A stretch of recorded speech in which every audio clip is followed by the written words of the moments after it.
မင်္ဂလာပါဒီနေ့ကကြတော့ကျွန်တော် Indocity ပေါ့တောင်ကလာပါရမီလမ်းဆောင်က Indocity မှာပြုလုပ်နေတဲ့ Product of Myanmar ဆိုတဲ့ပွဲလေးမှာကျွန်တော်တို့လာရောက်ရောင်းချတာဖြစ်ပါတယ်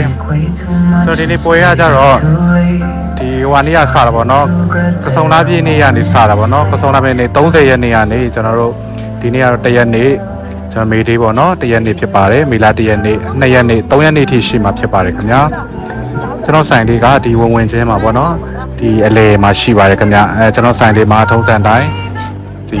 အကင်လေးတွေအစုံပေါ့နော်ပြီးရင်ကျွန်တော် spicy ခေါက်ဆွဲ spicy အကင်တုတ်တွေကြော်လုံးပေါင်းကျွန်တော် twisted potato corn dog ပေါ့နော်အစုံကျွန်တော်ရောင်းချပေးရဖြစ်ပါတယ်ခင်ဗျ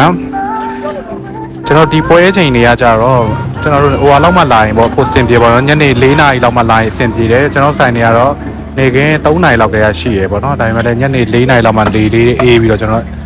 ဈေးဝယ်ရလည်းအဆင်ပြေပေါ့နော်ဒီမှာလေးတွေကလည်းတဖြူဖြူနဲ့ဒီပွဲဈေးကိုလည်းပတ်လို့ရတယ်ညကျရင်လည်းကျွန်တော် baskin လေးတွေလည်းရှိပေါ့နော် baskin ရှင်းလေးနားထောင်ရင်လည်းထိုင်စားဖို့လည်းခုံလေးတွေစီစဉ်ထားပေးတယ်ဒီမှာမုတ်လေးတွေပါဆယ်ဝယ်သွားထိုင်စားပြီးတော့တချင်းလေးနားထောင်လို့ရပါတယ်မိသားစုလိုက်လာပြီးတော့လေညင်းခတ်လို့လည်းရပါတယ်ခင်ဗျာတစ်ဖက်ချမ်းမှာဆိုလည်းကျွန်တော်တို့ local product တွေ fashion တွေလည်းရှိပါတယ်အားလုံးကျေးဇူးများကြီးတင်ပါတယ်